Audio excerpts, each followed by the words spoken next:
Well, good afternoon, folks, and thank you very much for joining us for the afternoon session of Sovereignty Congress 2024. I'm delighted to be joined by Robin McAlpine, who needs no introduction, but for the sake of those who have not been following Robin's work, Robin is a journalist by profession, a prodigious commentator on the independence movement and the Scottish political scene more generally, is a graduate of the University of Glasgow, and was involved in the setting up of the Jimmy Reid Foundation.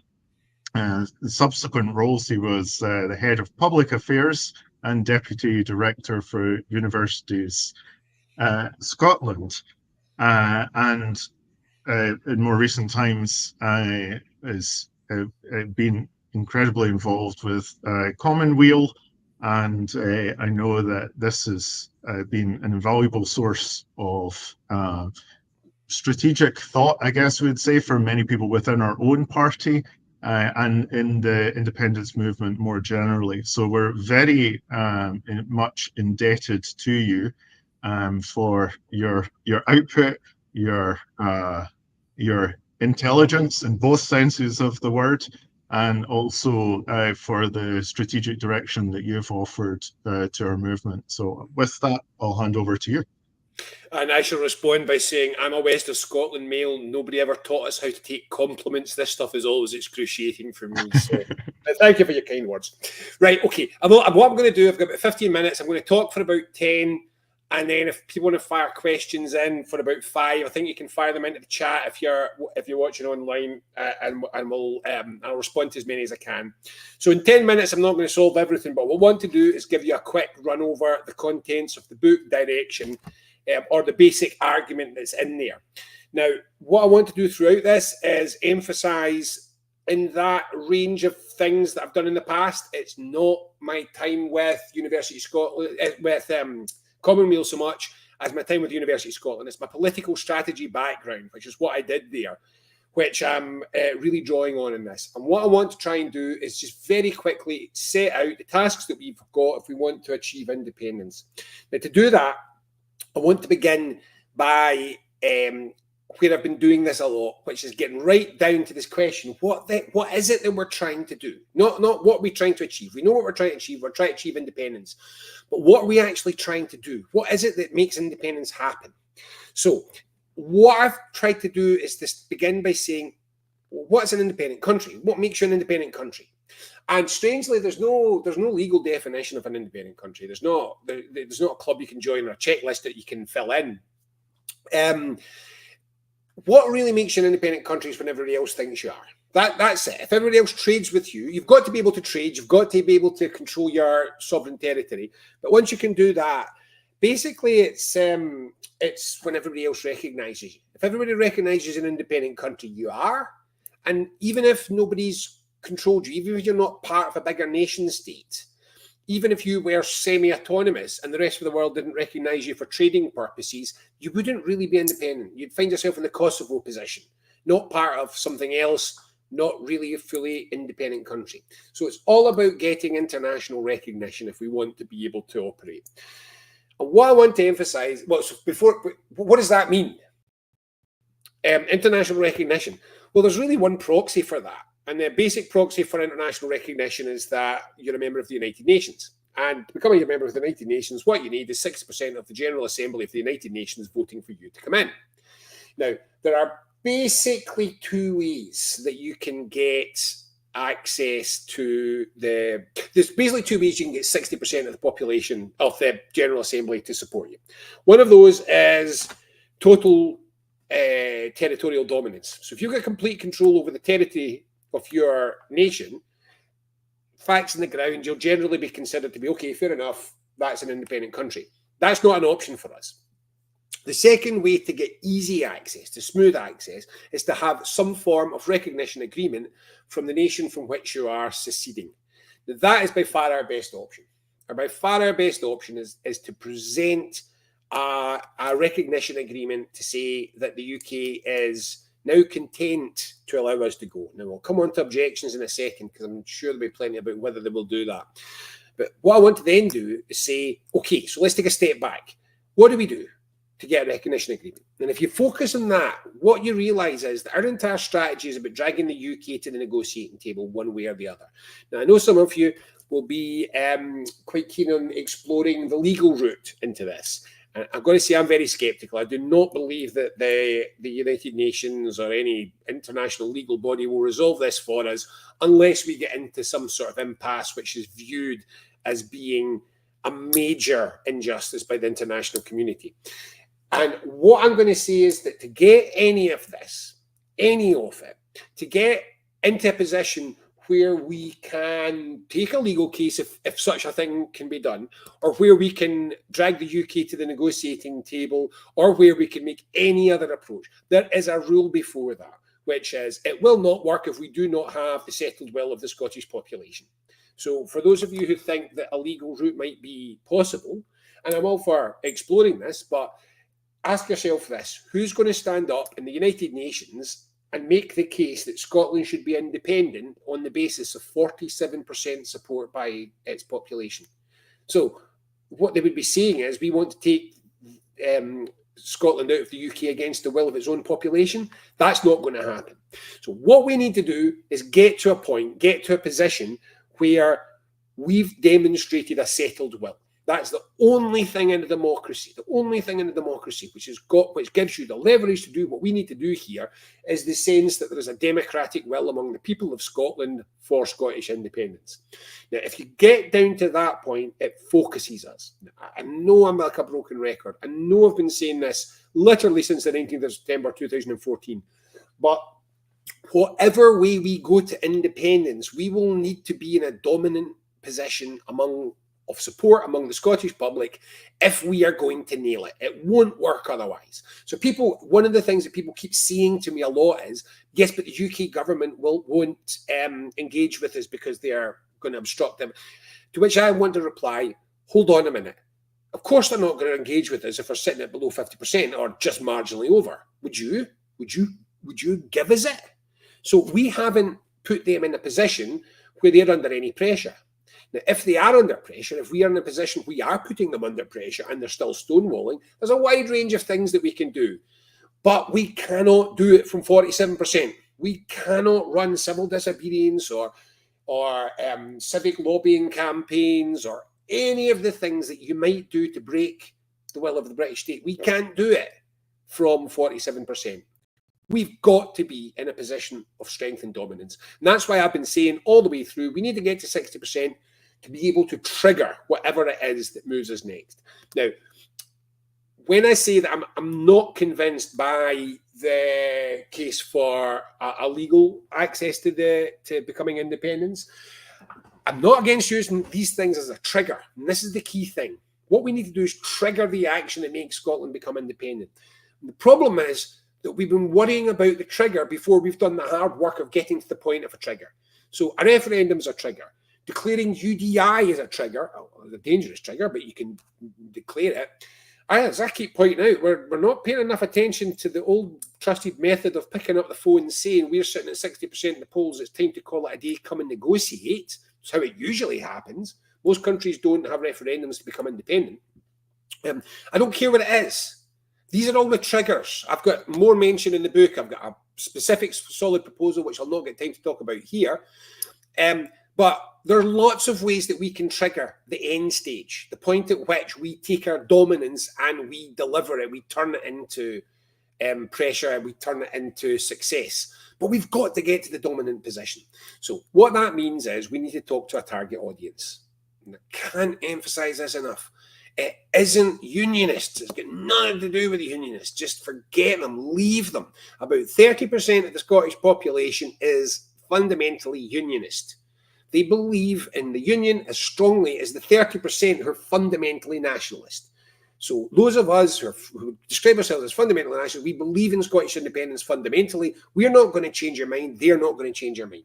So that's 60% to just leave. They're set. There's 40% in the middle, and that wins us or loses it. Now, of those 40%, at the moment, they are splitting about 20-20. So about 20% are in the yes side, 20% in the no side, and that's what's given us the deadlock. But the crucial thing is the 10%, the next 10%, if you go and profile them, they are very, very receptive to the possibility of Scotland becoming an independent country. Broadly, they want to believe. There's another 10% who want to believe that Scotland can be an independent country. Now, if I had more time, I would go into a lot of detail on how you go about finding out what is the barriers to their shifting their opinion. I would go on about the science of decision-making. I would go on about the science of influencing how people perceive the decision that they've got to make, because there's a big science around all of this stuff. Right? One of the things I keep emphasizing, this isn't making up here. This isn't something that people knock together in their bedrooms. This is a multi-trillion pounds industry. How you influence people, marketing, fundraising, political strategy, advertising. It's a phenomenally big range of practices, and it's very well understood. Now, we're not using any of the science. We're not even talking to that 10%. We have not even gone as far properly as to assess the mindset of that 10%. Now, that's how you win. You win by identifying your target audience and talking to them.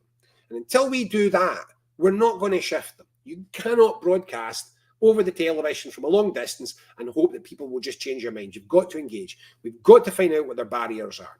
And I will just briefly say, because there's a lot more in the book about it, but I will just briefly say that we know roughly what the barriers are.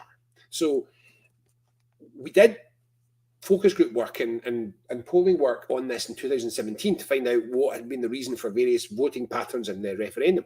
Now, nobody that we were talking to among the target group, soft yes, undecided, soft no, nobody had any problem understanding what independence was or what it was for or why you might want it. So this idea that we need to explain the merits of independence, no, we need to explain the merits of the nation we could build with independence, but the concept of independence itself, they're very comfortable with and they're quite attracted to. The second thing is they like Scotland. There's this idea that the kind of people that we want to win over need to be made to feel more proud about Scotland. Well, that's not right. The 10% who voted no, the softest 10%, they have no difficulties with Scotland as a concept. They're very proud. Surprisingly, when we did some of the research in this one, they are, for example, much less hostile to saltires than some of us. So we think saltires puts people off, but it doesn't put off our target market because they associate saltires with football matches and gala days and celebrations in Scotland. And they're very proud of their Scottish identity. So it's not about boosting their identity. And it's not about giving them a fundamental understanding of what independence means. Overwhelmingly, they want to believe that Scotland can be an independent country, but they don't think we are good enough. That's the long and short.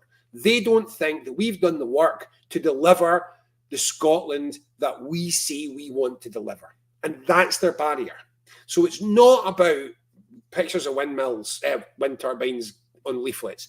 And it's not about exuding an extreme confident Scottishness. And it's not about going on and on about the pride of sovereignty. All of those things for our target audience are already there. The barrier isn't these things. The barrier is delivery.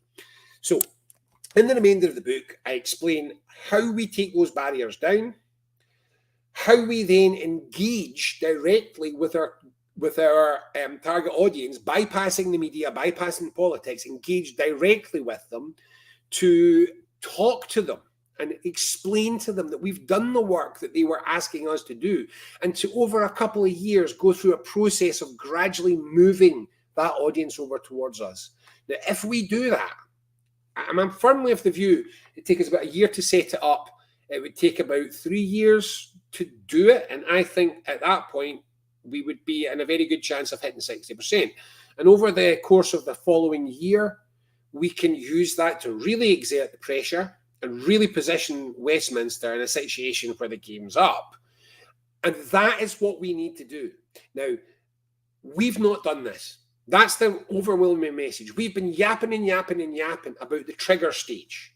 For 10 years now, all we've been talking about is the trigger stage. How we can skip the hard work and get to the point where there's a referendum or a UDI or a nation state going to take a case to the International Court of Justice or whatever your preferred method is? Okay, whatever your preferred method of triggering is, we're going to have to get into a majority position among the population before we do it, or it's not going to work. Nobody's given us a referendum beforehand. No one's taken a court to any International Court of Justice on minority support from inside the country. So that's my overwhelming message. Time to stop talking to ourselves. Time to stop fighting with unionists. Time to focus on the 10 to 15% of the population who are susceptible to come and support independence. Time to listen to what their objections and their barriers are. Time to removing those objections and barriers through doing hard work and through structuring a proper campaign that talks to them to explain that we've taken their concerns seriously, we've acted, and we think we've now got a strong prospectus for the independence that's really in their hearts they already want. That is how we deliver independence. There are many ways that you can do it. I emphasize every time I speak now, I am not the Messiah. I do not have all the answers. Nobody does. This is just the structure. This is, I really don't care what anybody says. Until we win the public, we will not win. Nobody's given us a referendum until we've won the public. So we need to start talking to the public. That's how we win independence. It's less glamorous than a fast run to a referendum. But the work of becoming a sovereign nation is not glamorous. It's hard work. That's what we need to do. So that's the rough basis of what I wanted to say today. So if anyone's got questions, I'm happy to take as many as you want. So thank you very much. I think what we'll maybe do is I've got one question in the chat. Many of my own I would like to ask as well. So we'll maybe start with the chat, and then maybe we could bring in the other panelists as well, and maybe give you one or two questions, and then we will let you go at that point. So the first one from the chat is, this is from Edwin Steele. How important is energizing our base as opposed to changing minds of people who are undecided, completely opposed? I think you already spoke a little bit about folk that are completely opposed. Don't waste time and energy on those. But what about this idea of energizing our base? Oh, that's crucial. I mean, that's crucial. But what I would say is, I just spent a ludicrous amount of time yesterday reading a detailed analysis of the transition from the Biden campaign to the Kamala Harris campaign. And one of the things which is really important is when you look at American campaigning, you can like them or you can not like them, but they've got their campaigning down to a science. And one of the things that you can see instantly is that they always phase it, right? So you don't start with a message and push that message for the full duration of your campaign. You have phases of campaigns. Now, we simultaneously have a number of tasks to do. And the primary and most difficult task, the one we've not done, is to talk to people who are not yet decided.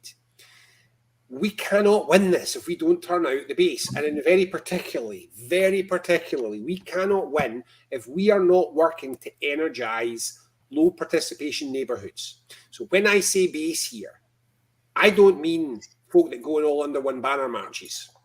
That's us. Our base is working class Scotland, lower income working class Scotland. That is the base of the independence movement. That is the largest and most likely group to support us. That and the young people is the other group. Young will vote when the time comes. It's all about making sure that whatever we do at the trigger stage, we've built up presence in working class communities. And this is something we've not done. The Radical Independence campaign was great in the last referendum, but let's be honest, a lot of the people who were in RIC, me included, were middle class, visiting the States. What we haven't done enough is to build by, for, and with low participation communities in Scotland to keep a campaigning presence in those communities by those communities. And that is something that we need to do. It was there during IndyRef, but some of the groups, and I understand it completely because people in these communities are the ones under the most financial pressure, the most difficulties just now. And inevitably, some of the yes groups in the most working class communities were some of the first to stop functioning. We need to rebuild. We need to rebuild the structure which energizes people. I didn't have time to say this. I don't have time to say this just now, but we need to run a campaign based on something called peer-to-peer or distributed campaign. There's a whole bunch of names for it. But it's basically, we can't do it over the telly. We don't have a sympathetic enough media. We cannot run this campaign by remote control. We will not have the kind of ad spend that can get you bypassed. We have to find community organizing methodologies of reaching target audiences because it's way more effective than firing out Facebook adverts. Just maybe one final question from me. Do you think the independence movement has suffered from the SNP acting as a broad church political party, but essentially with its own very particular ideological outlook, and economic perspective? And you often hear, well, we find when we're speaking to people on the doorsteps, we hear something along the lines of, I don't feel I can be pro-independence and very much on the left, or I don't feel I can be pro-independence and Eurosceptic or opposed to mass migration. It's like there's been an attempt to say this is what independence will look like in a very concrete and fixed fashion, and that has alienated potential supporters. Do you feel like that's an issue?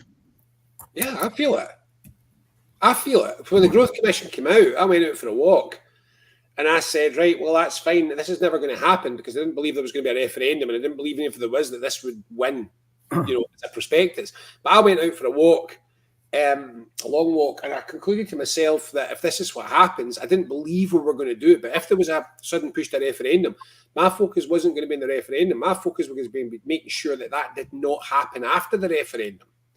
I was alienated from the idea of sterlingization and crawling around on our knees to the Bank of England forever and forever with no say over what it was doing. I was very angry and upset about that stuff.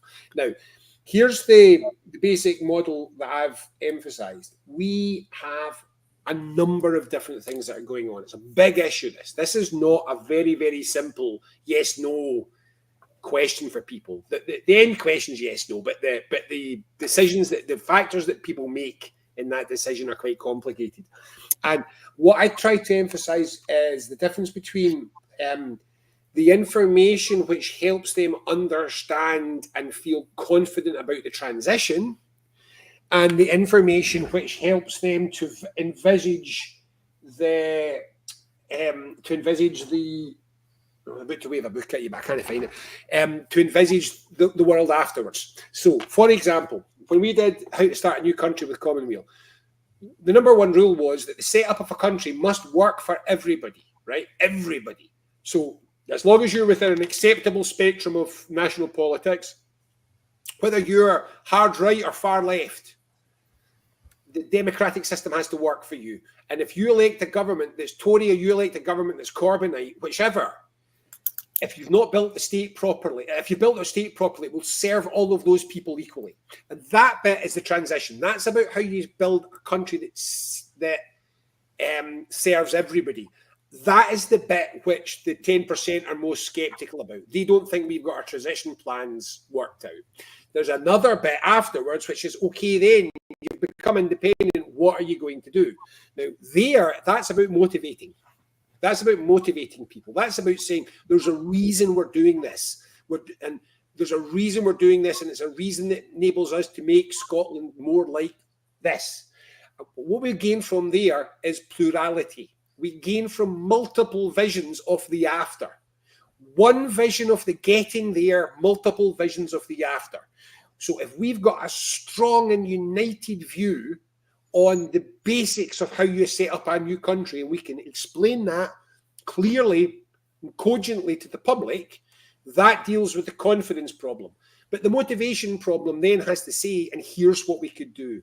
And you've got a version of it which is more oil orientated, and you've got a version of it, my version's a Green New Deal driven left agenda. You can have a right-wing agenda. You can have a cultural agenda. For some people, it could be history and culture, which is driving them. We can have as many visions of the Scotland we want to build as we want. We need a unified transition plan. You asked if the SNP done harm. It's done it in two ways, one of which was it keeps refusing to separate the transition plan from its own ideology. Mm-hmm. So the transition plan, they keep fiddling their own ideological decisions into the transition plan rather than separating them out and saying this is for afterwards. And that is what's causing some of this confusion here. So what they say is, we will have this arrangement, which we will use in this way. Now, what they should be saying is, there will be this arrangement, and then in a separate document, once we've got that arrangement, we will use it in this way. The second problem is, and again, this is just the nature of political parties, it's almost not a criticism. Political parties are machines to harvest votes.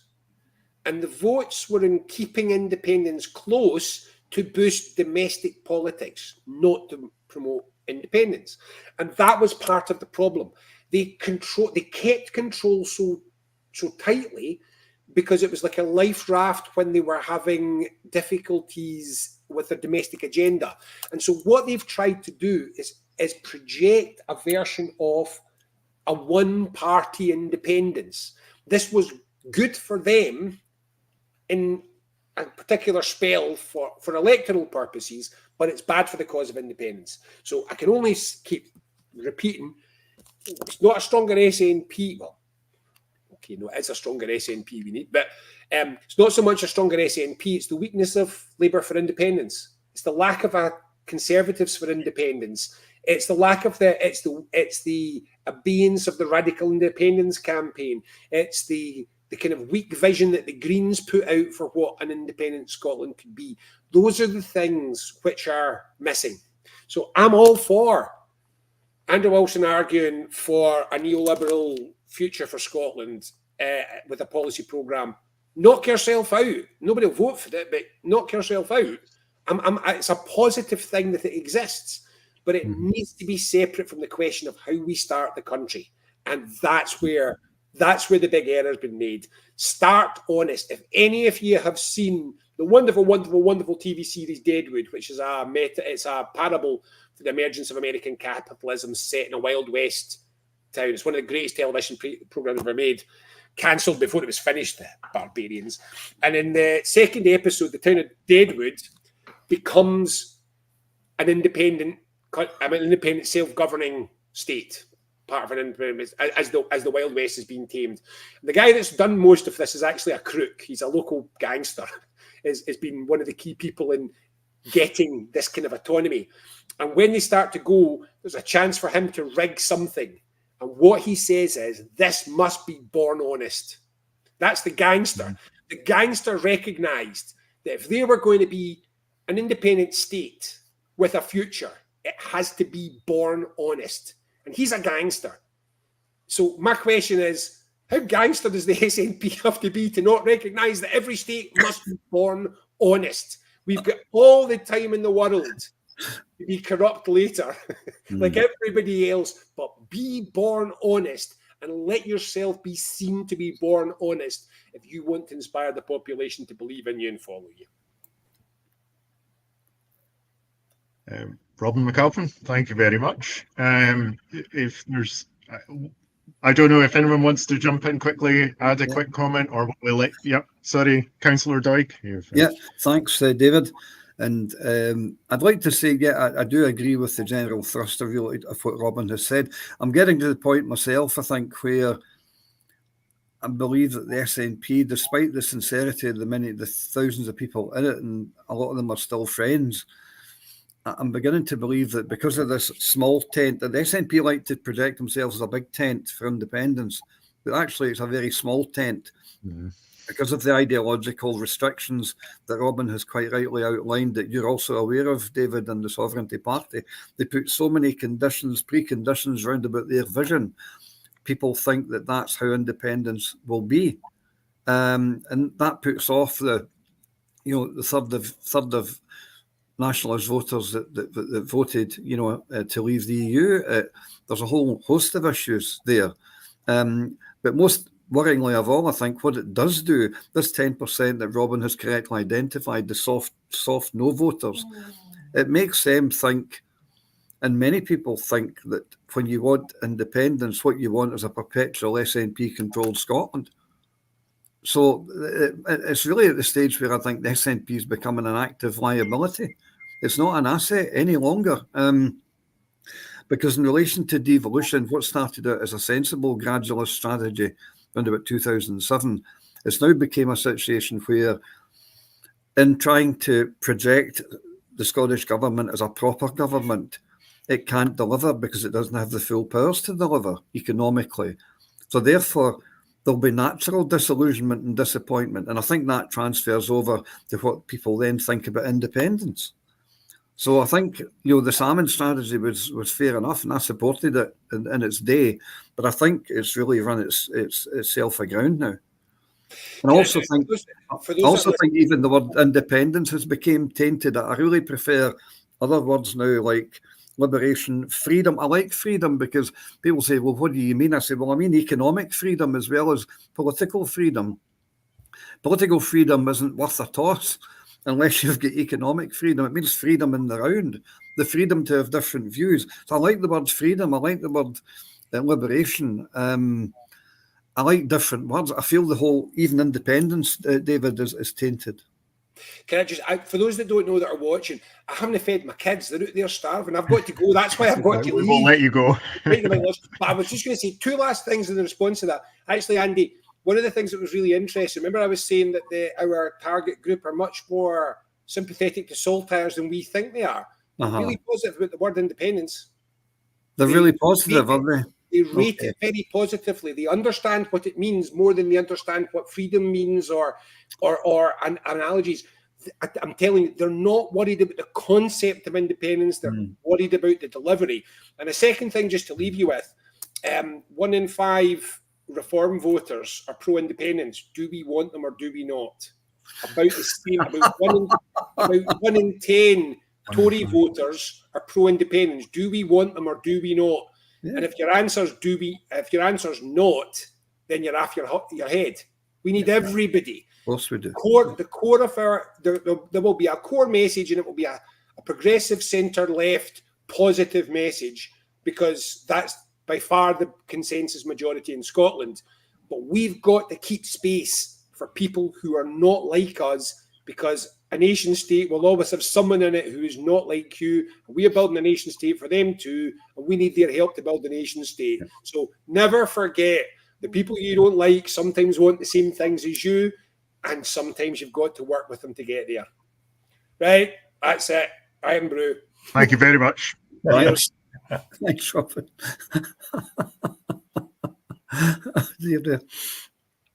Yes. At the end of the day, feeding your kids comes before anything else. So we're glad to hear he's on it.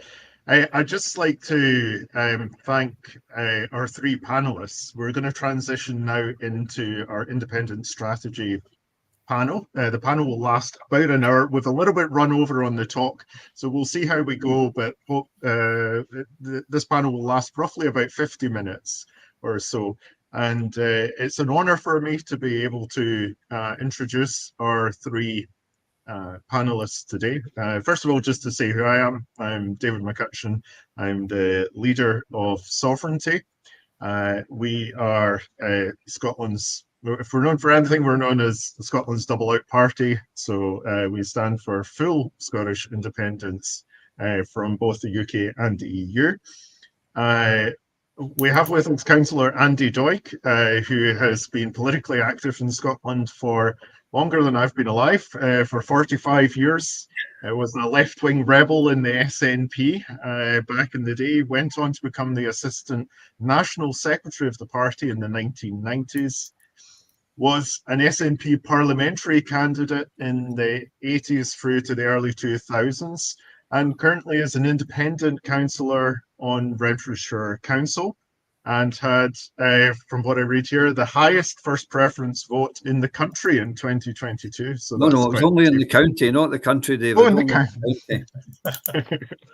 As unfortunately, given the circumstances with Mr. Salmon's last words to social media, that's a very unfortunate mistake. But yes, but still impressive nonetheless. Professor Alf Baird started his working life as a shipping clerk in Leith in the 1970s. I believe is currently or has recently retired from the role of Professor of Maritime Transport. That's right. I've got that correct. Recently retired as Director of the Maritime Research Group and would have been Director at Edinburgh Napier University. Your educational background includes a PhD in Strategic Management in the global container shipping industry, something that's hugely relevant to Scotland, and it'd be great to hear your thoughts on this. My day job, or one of my 2 day jobs, is running a barbed wire manufacturing firm. So we know all about the challenges involved in bringing steel up from Felixstowe, and personally, for purely personal interests, I would love to see a world-class container port here in Scotland, that had regular shipments from the Far East. But the benefit to Scotland, I think, of certainly more container capacity than we have at the moment, I think, self-evident. And you were previously advisor to Orkney Islands Council's Department of Harbours. So, and finally, Geoff Bush, you've been a nationalist since your teens, was an economic migrant in England for over 30 years, served previously as a branch organiser in the SNP, and was until recently an active member in Alaba. And you are very much involved in this. We met at the All Under One Banner March. I believe it was up in Elgin. And I remembered you from, I think it was the NEC elections, Liberation, and the video you put out. But I know you're very involved with Salvo and Liberation, and have been a founder member of the Scottish Sovereignty Research Group. So I'd just like to welcome all panelists. I would maybe begin with an idea that was thrown up by Robin McAlpine. Actually, no. Let's just start with something a little bit more general. I wonder if you can spell out for us what you feel is missing in terms of strategy development within the independence movement at the moment. Where are we going wrong strategically? Councillor Doig, maybe I will start with you. That's fine. Around the screen.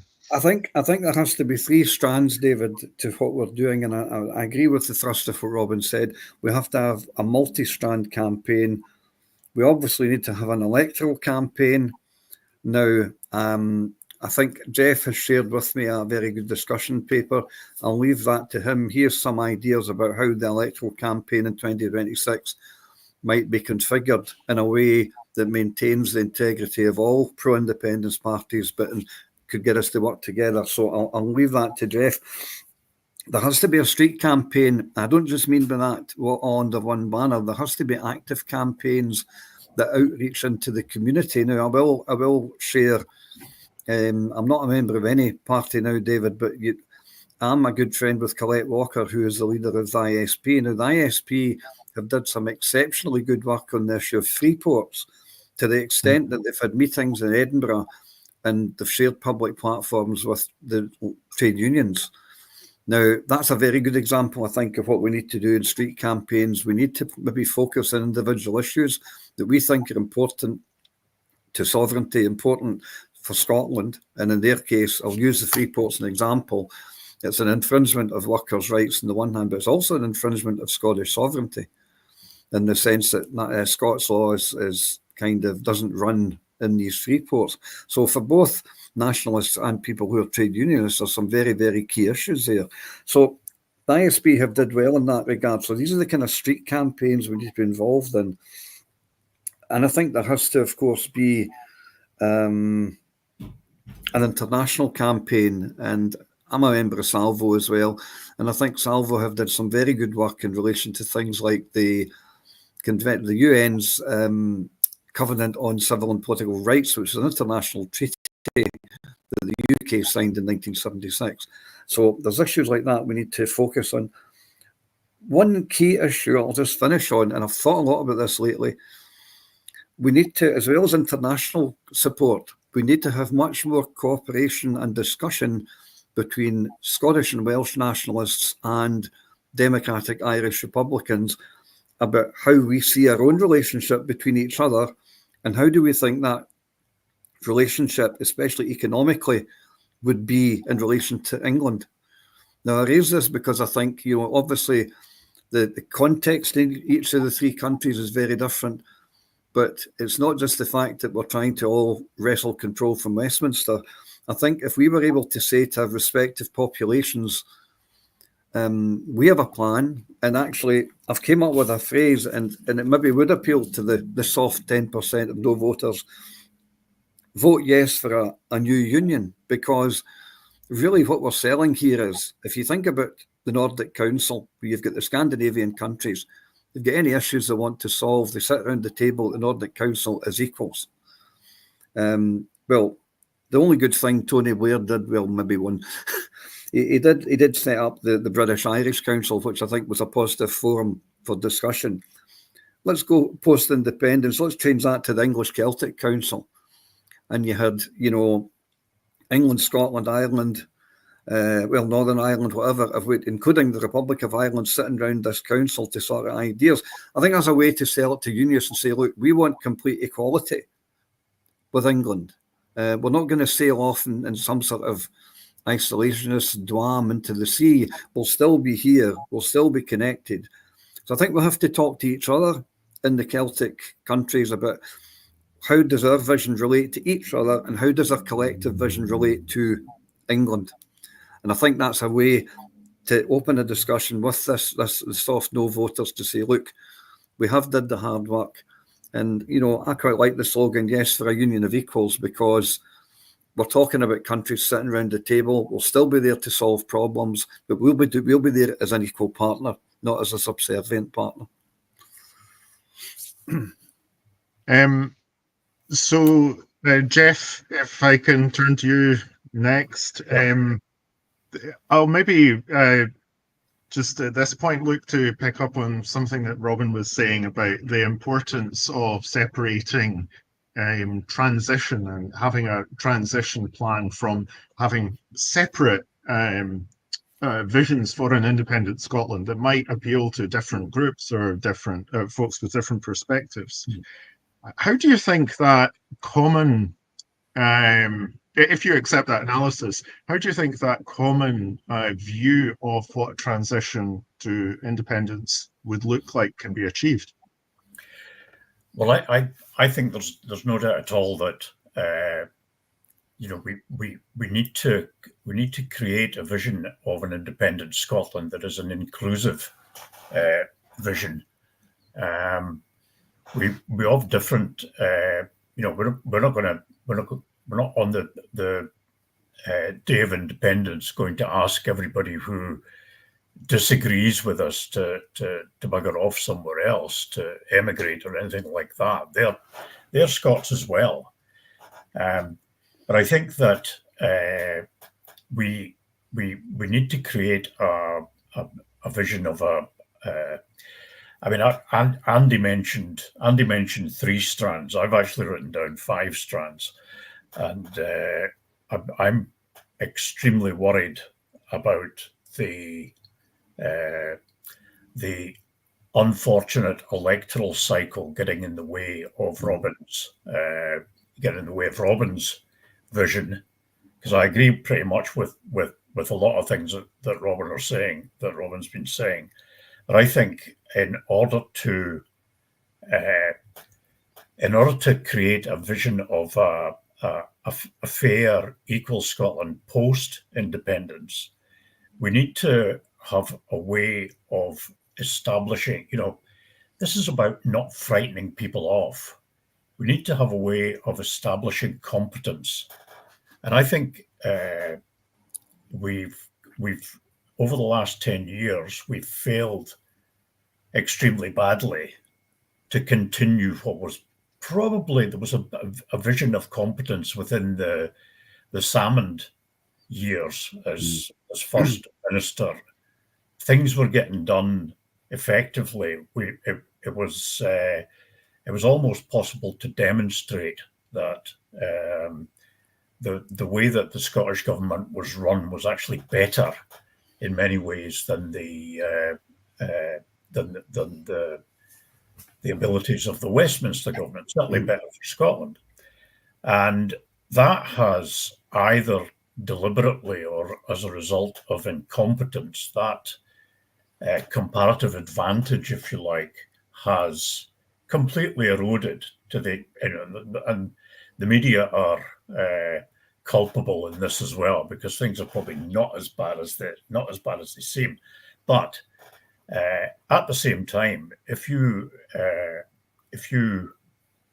want to bring the folks along that are not in favour of independence, if you want to have them feel that independence there's nothing to fear, you need to demonstrate that competence. And I think that the SNP government over the last few years has miserably failed to do that. And to the extent that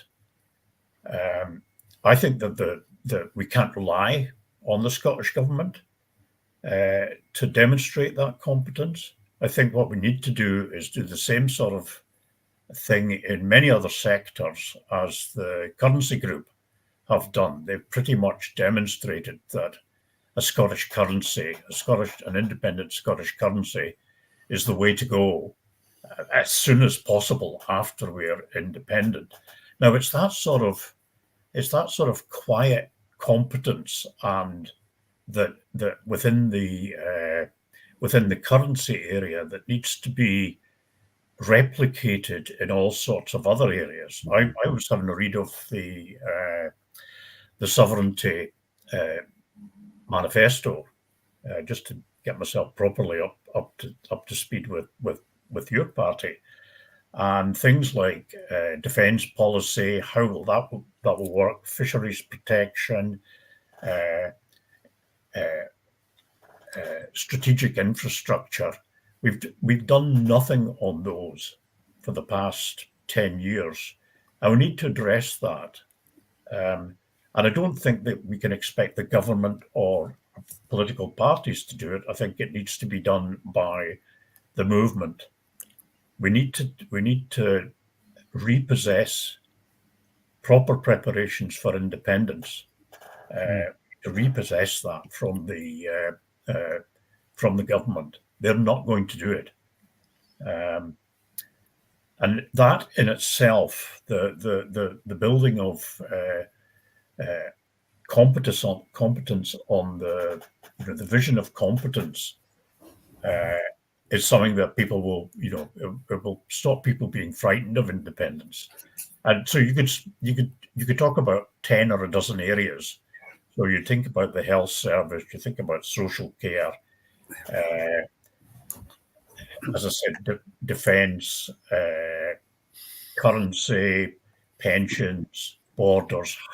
Let's have, if you like, proto-governmental departments set up to take those things forward in the same way that the currency group have taken forward the debate on currency. So maybe I've said enough about not frightening the horses, as it were.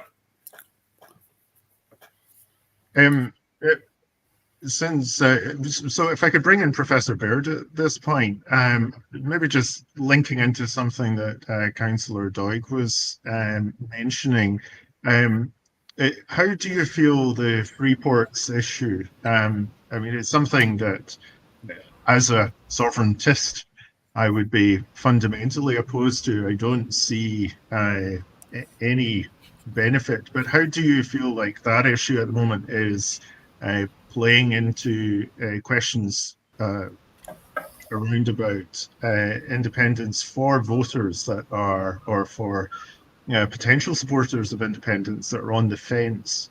Is there much traction that can be gained from positioning the independence movement very clearly on one side on issues like that? Well, I think Freeports is very much a Tory policy, and the SNP are implementing, and local government is implementing what is a Tory policy. But I think this goes back to what Robin was saying as well about independence and as well as recognition. And he's right, because trade is so fundamental to our economy. The problem we have in our economy is that we don't have trade. And our trade is very dominated by one country, what we call in colonialism theory, the mother country. So the mother country takes everything out cheaply, oil and gas, energy, other resources, and then it supplies everything in at high cost. So our trade is very much oriented towards one country. It's locked into that cycle. So we have to get away from that. And that's what independence is about, which we have to remember that independence is also known as decolonization. That's what the UN described it. And in my studies of ports around the world, pretty much all over the world, many of these ports are in countries that were decolonized. And they had to then reorientate their trade away from the mother country, whether that's France, whether that's Britain, whether that was America. They had to reorientate their trade towards global markets. That's what Ireland's done. Now it's a vibrant economy.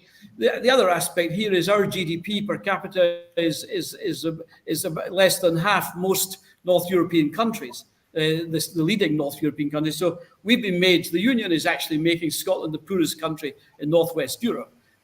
And we just need to look at GDP per capita on that basis. It's minuscule, and our development is limited. Where I think Robin loses the strategy a little bit is his focus is very much on political aspects. He diminishes the other routes, the legal route and the UN route. And the legal route is very important because we know that that majorities of Scottish national representatives in Westminster is the only thing that holds the Union together.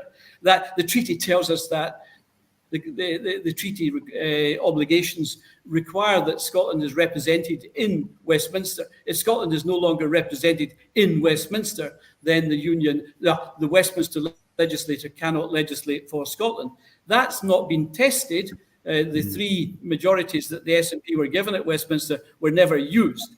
They should have been used to end the Union, and that would have been that. If it had gone to legal cases, then that would have also demonstrated one way or another whether Scotland is held captive or it has sovereignty. And our representative must be able to assert political sovereignty. That's what they're elected to do. For 300 years, we've elected unionist MPs to lock us in, to keep us into the UK legislature. But in the last 10 years, which out of 300 years, we've elected nationalist majorities who have not had the courage and to withdraw Scotland from the treaty. And that is the legal aspect. The treaty violations are there for everybody to see. Brexit, the latest one, Andy mentioned Freeports. There's several other treaty violations.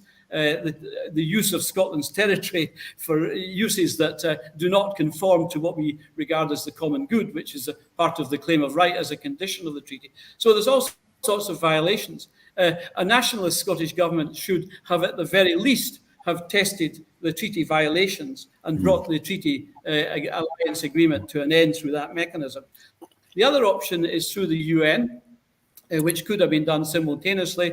Successive nationalist governments should have approached the UN for recognition of Scotland's case for self-determination and independence, and also for assistance in that regard. And that would also have met Robin's other concern, which is he talked about the settled people.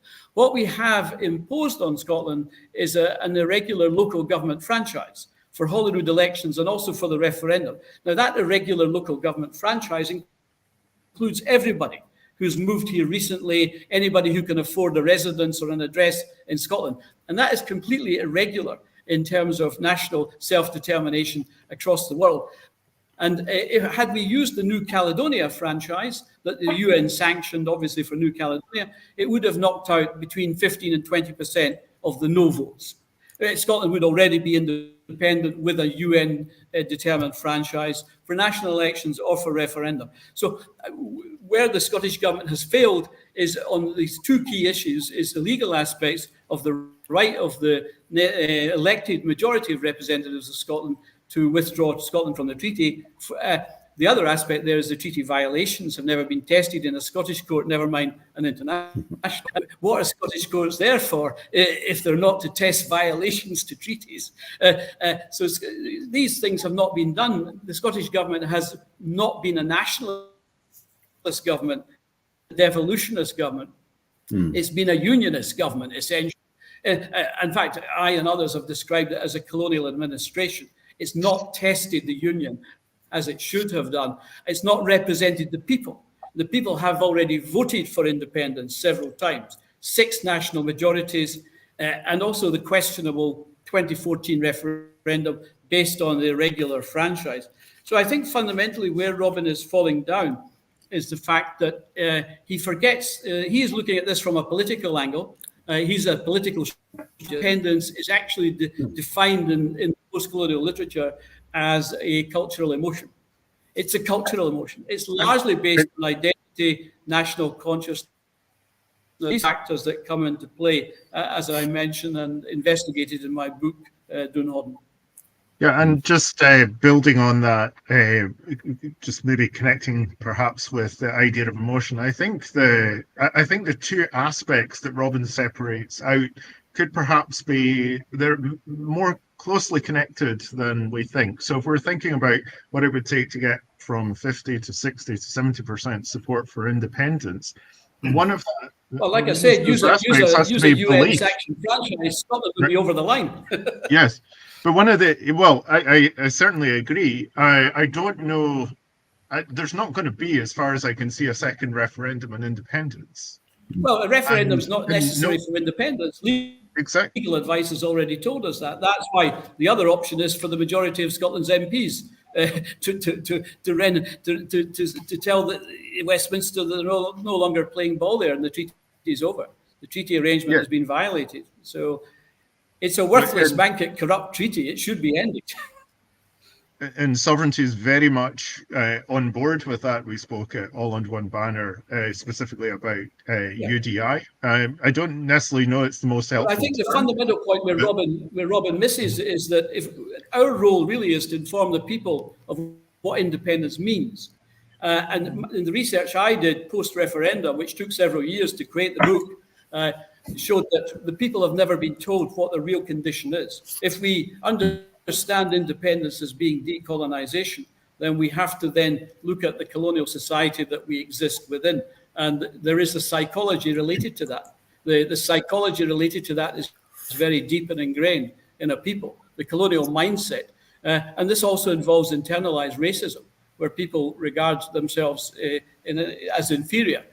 This is how they, and also a schizoid personality lacking in confidence. So there's a whole range of psychological impacts related to it that explain why people vote against their own liberation. Going back to Andy's point about liberation, what we understand now that independence is about liberation. It's about decolonization. That's why you see new national parties, you see Salvo, you see Liberation established. These organizations are about better understanding about our condition, our colonial condition.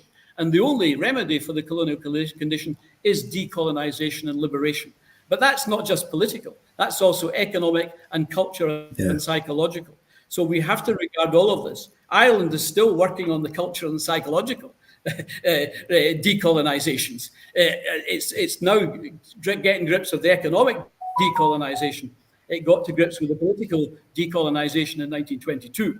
But it's taken a long time to get to grips with the rest of it. So decolonization, independence, we have to understand it's a much, much deeper issue than the crude or limiting analysis of just looking at political strategy. Councillor Doig, if I can come back to you, do you think, one of the things that Robin mentioned in his talk was about the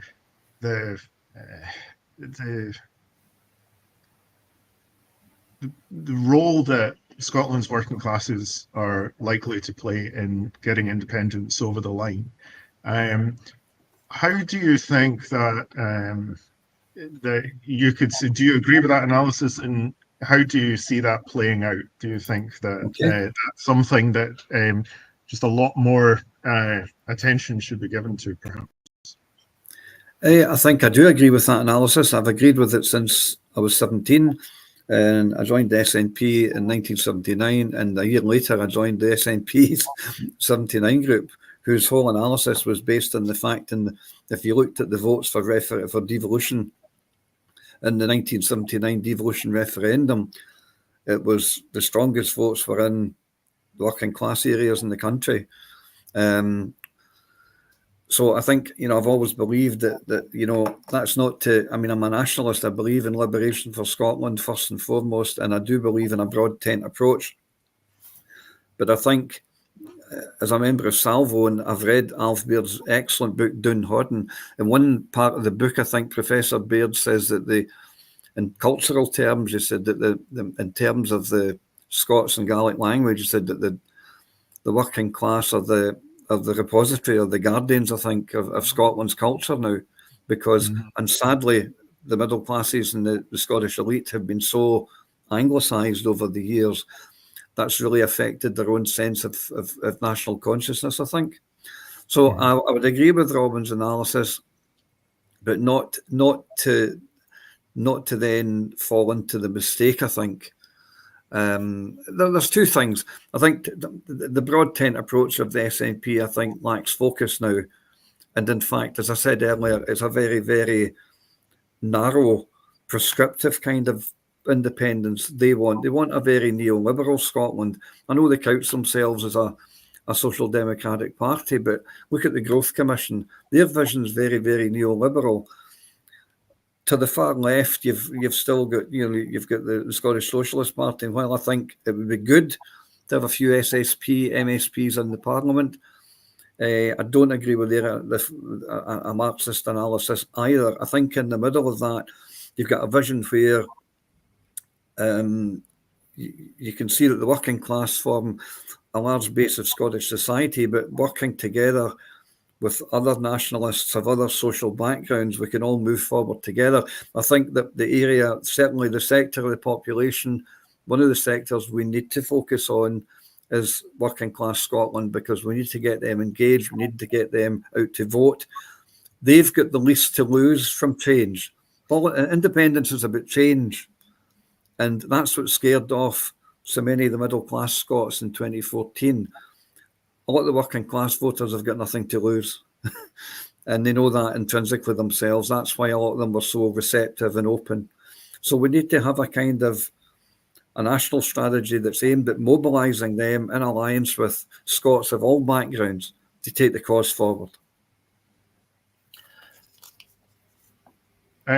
So, Geoff, thank you. Geoff, if I can switch over to you now, I know that there has been some criticism that Robin has made and others have made about our obsession with marching as a movement. Do you have a vision for how the street work and community activism on the ground, how that can actually develop over the next few years, and what really needs to be done to re-energize that? I was, without your introduction there, David, I was about to attempt to change the focus a little bit to what needs to be done. This is a quote from Lenin. What's to be done now? My concept. Okay, so we touched on it earlier about mobilizing working class voters. We know that and in the young people is the key pro-independence voting segment.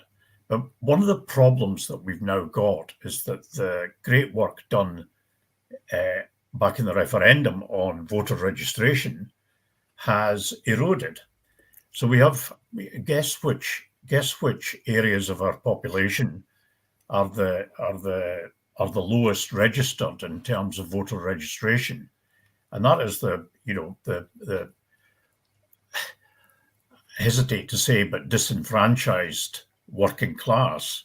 And we clearly need to do something about that. There needs to be a voter registration campaign that sits alongside a grassroots pro-independence campaign. And the parties are not going to do that. The movement needs to do that, just as the movement did it in 2014. So we need to make sure that the people who are most likely to vote for independence are actually registered to vote. It's such a simple thing to say, but it needs to be done. It won't be done by the parties.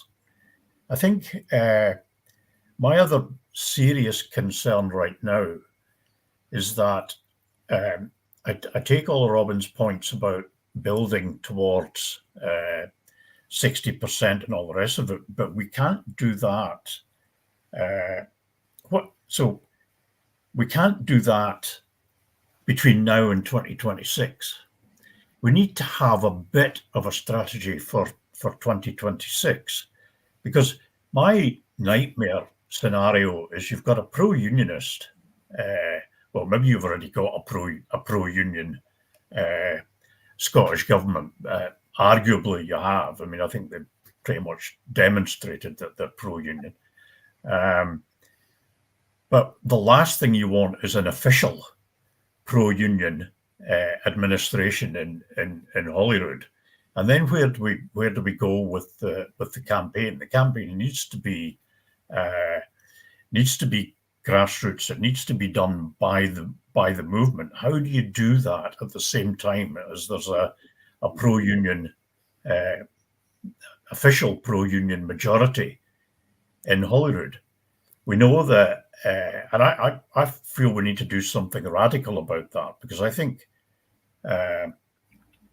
which of us can envisage either the SNP or Alba forming the next administration at Holyrood? I'm not optimistic about that, and I think maybe we need to start afresh in terms of political parties. I think Alba may collapse in on itself, or it might have a massive resurgence. Who knows at this point? I wouldn't like to bet. I know which one I would bet on if I was a betting person. And then that means Alba has come to nothing. The forecasts for the number of SNP seats at Holyrood in 2026 are, they fluctuate like crazy.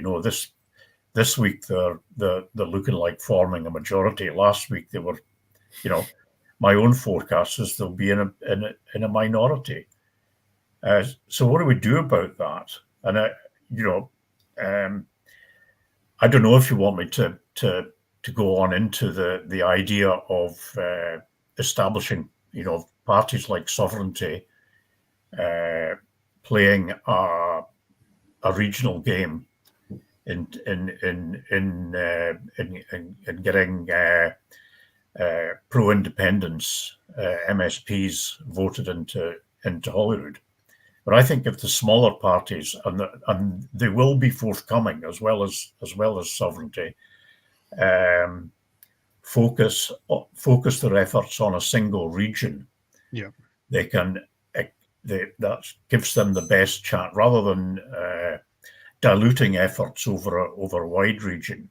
Focus efforts on a single region, so you have a Sovereignty maybe working in the Highlands and Islands. Other small independent parties established and sticking to a single region in order to maximise the carryover between their constituency votes and their and the list vote.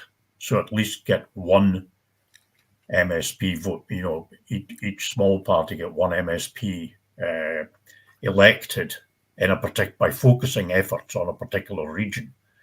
What 100% we agree. We announced straight after the Westminster election that we intend to stand in Highlands and Islands, but we will stand in every constituency and on the list and pour all of our resources into that one electoral region. So I don't think there's any benefit in hiding your strategy. That is our strategy. We have had a fair uptick in support in Glasgow. So that is possibly because we have all of the candidates that we would want to stand in the Highlands and Islands. We might consider a second, but coordination is then going to be very important. And I think these are, and the fine details of how you implement that strategy, we have a lot of thoughts that we wouldn't necessarily want to be speaking about publicly, but we would like to be speaking to the likes of ISP about what that looks like and maybe how we can stay out of each other's way or complement each other's work as well. So for instance, we'll have activists that can be useful to them in different regions where we're not standing. So it needs to be done with a degree of coordination, I would say. Yeah, we need to get buy-in on it as well. Yes, from other kind of regional-based parties. I think, you know, I know this was an idea that we've been discussing quite a bit, but I think there's absolutely no prospect. I mean, I think the only national party that will perform, the only national party that will perform. New national party that will perform in 2026 is unfortunately is Reform. They will run, my guess would be on a national basis. It would be absolutely excellent if we were able to convert them to not just English nationalism but to Scottish nationalism. That's a bit of a task, though. Yeah, it's a tricky one. So we would have members who would describe themselves very much on the left, but we've probably got a larger segment of centre-right or right-wing pro-independent supporters as a proportion of the total membership base than any other party. So, and what Robin was saying about 1 in 5 Reform voters are pro-independence, that to me is really an indictment of where the broad church pro-independence party approach has taken us. I think you could say the same on the left as well. And hopefully we are now moving away from that situation. So maybe Professor Baird, if I can turn to you, I think we've probably got time for one last question. I think one of the really helpful things about realizing that we are a national liberation movement engaged in a process of decolonization and in time decolonization of the mind and culture and so on, but is that we have so many examples from the past 100 years, you know, going back to Ireland in 1922 of how a national liberation movement should work. So I don't know if you have any thoughts on the question of what the lessons learned are. And Scotland's one of the very last countries in the world to decolonize in this fashion. But the benefit of that is we should have hope that it's possible and a lot of examples as to how to go about it. Yeah, well, we're following the template. We're following the template very closely. And I set this out in a paper that Ian Lawson, unfortunately no longer with us, published on News for Scotland called, I think, The 3 Phases of Decolonisation, which is based on Frantz Fanon's thesis. And basically what we had was a very naive national party to begin with, handed power and did certain things with it, did certain things pretty well. But once it comes under the wing of the colonial power, it starts to rupture the movement. And so the rupture in the movement is caused by the National Party, and it's being manipulated by the colonial power. The colonial power manipulates the National Party, its leadership, its strategy, its focus. It holds back on independence. It doesn't deliver even when it gets majorities. It doesn't deliver proper independence or even full independence. So that's what we've seen. We then see the creation of new national parties, more focused on independence, and really a better understanding about the importance of national consciousness. Very fundamental to this, and going back to what Andrew's saying about identity, very, very important. And the people with no difficulty about their Scottishness and Scottish identities tends to be the working class, because it's language-based. Language-based, your identity is language-based. And those of us who speak Scots, to a lesser extent Gaelic, most of people speak Scots. We have no problem with their identity. It's the more assimilated bourgeois, as Geoff mentioned as well. It's the more assimilated bourgeois that tend to become part of the regime and part of the racket, because they're making the most out of it. So we see that with Holyrood has become a colonial administration, and then it attacks the radicals in the movement. It attacked a whole range of people. Just mentioned Mr. Salmond, unfortunately no longer, Craig Murray, but it attacked many others. It held back the movement. It stopped the marches. It made the marches difficult. It made the national consciousness, the assertion of national consciousness, problematic. It didn't allow marches around Holyrood. It didn't, it constrained the movement. It then brings in oppressive laws, the hate crime law, other laws, the movement, and manipulate the movement as well. So we're following that template. So the key thing now is for the people to realize their condition. Basically, we have to get the reality out there. They have to understand the colonial reality. They have to understand that Scotland is an underdeveloped country. Its people are underdeveloped. Its infrastructure is underdeveloped. Its services are lacking because of that. And at the same time, it's subject to a tremendous degree of manipulation by the colonial power, which even goes down to our population. Our population is being managed in a colonial manner, and that includes displacement, which has been going on for hundreds of years. So our institutions are all colonial as well, everything from the universities, local government, all our agencies. So we have to remember these are run by people who are very strongly assimilated into that identity of Britishness, and they hold the values. And the values are very important here. The values of the colonizer is the only values that are sovereign.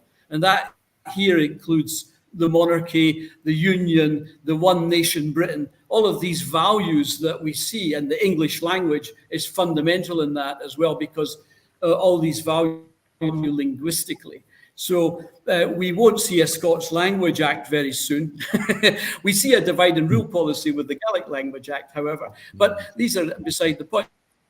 But that's what the reality we're in. We're in a reality where the dominant National Party has crashed big time, but it's been manipulated into that position by forces out with our control. And the nationalist movement has to really understand its condition and the requirement for liberation, because we have to remember that in colonialism, there's only two outcomes, and one is the people, the nation, the culture perishes, or the people are liberated. So we're actually fighting for our survival in that sense. And fundamental to that is our culture, which is based also on our languages, particularly the Scots language, the language that isn't taught. And it's no taught for a good reason. Yeah. We have one question here in the chat. Let's see if I can put this up again from Edwin. I disagree that we should be focusing on decolonisation as victimhood and pity.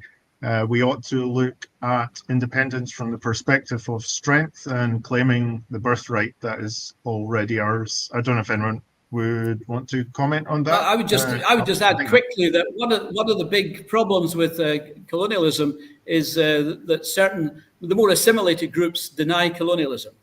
They use defence mechanisms to deny it. They deny it exists, but Any reasoned analysis of Scotland's position at the moment would find us colonial in terms of economic exploitation, political control, and also a third element of settler occupation. Yeah. I think looking at the question, though, the two statements in the question are not actually mutually exclusive. I think you can acknowledge that we're colonized. That's the word. Yeah, you can acknowledge that we're colonized and that we need to be decolonized, but we're then taking a strong position in opposition to that, and there is a national pride there. There's no question about that at all. It's just that it's not expressed, if you like, in the right way. We need to use that pride and strength to decolonize ourselves. I think that Edwin makes the point. I think that most Scots wouldn't see themselves as colonised, but Professor Baird goes into this in great detail in his book, Doon Hodden, that the Scots are really what I would say a subaltern people, subaltern meaning second lieutenant. They're a bit like the Koreans were under the Japanese Empire or the Hungarians were under the Austro-Hungarian Empire. They're not an oppressed people. They are a dominated people, but they have a special role within the empire. They're a sort of gatekeeper. They're the second lieutenant. They're made to feel they've got a special role in the Union, but we're still dominated. So I think we need to explain, looking back at history, and as I say, I think the Koreans and Hungarians are a good example. There's not many countries in this kind of situation, but they are two. We're not saying that Scotland's oppressed. If it's oppressed by anything, it's oppressed by the Scots' lack of self-confidence. How do we change that? We need to reflect, I think, the reality of the situation. We are economically dominated. All the economic stats show that. Our culture is denigrated. It's in every level, in every sense of criteria, we're held back as a country. So whilst we're not oppressed physically, we are a dominated country, and we need to change that and say to people, look, we can do an awful lot better than this, you know? Yeah, but also to come to Edwin's point, maybe for, that rediscovery of that self-confidence. I think the assumption is you gain independence and then you discover your self-confidence as a nation. And maybe with that subaltern analogy, we have to get it the other way around. The self-confidence may very well have to come first. Real self-belief in what Scotland is, as well as what Scotland can be, in order to shift the needle. So that is us, gentlemen, at almost at past. We appear to have just at the very end there lost Professor Baird. So for the benefit of the stream, I'll say thanks to him and to you both for joining us today. I think it's been an absolutely fascinating discussion. I really appreciate the level of insight and analysis, and we'll be able to watch back the live stream later and get a huge amount from it. I will just make one quick plug. I've not done this, I don't believe, so far. Correct me if I'm wrong. It's a lot of work putting on conferences and events, and when you make it free for folk, it's not free for us to put all the effort into organizing it, and a lot of time and resources have been put in. If you've enjoyed today's live stream, we would encourage you to go on to the sovereignty.scot website. You can make a small donation there. We would really appreciate that. And also, I would say very much encourage everyone to check out Liberation and Salvo and the work that they're doing. I think they're very easy to find on Google. So Google them if you're not familiar with their work. Get in there, get involved. They're absolutely smashing organizations. So we always benefit from in any interactions we've had with folks from Salvo, one or two. So Jim Fairley, senior, I know, has spoken at Salvo events in the past, and we're really supportive of the work that those two interconnected organisations are doing. So thank you very much. And thanks to you, David. I've enjoyed that very much. I think the Sovereignty Party deserves credit for allowing this kind of discussion, because this kind of discussion is what no longer happens in too many of the pro-independence parties. So well done to Sovereignty. I'd second that entirely. That's it's been a pleasure. I think we could have gone on for another couple of hours, actually. Maybe we'll do it again one day. Okay. Thanks, you. David. All the best. Bye-bye. Bye. Very good. Bye now.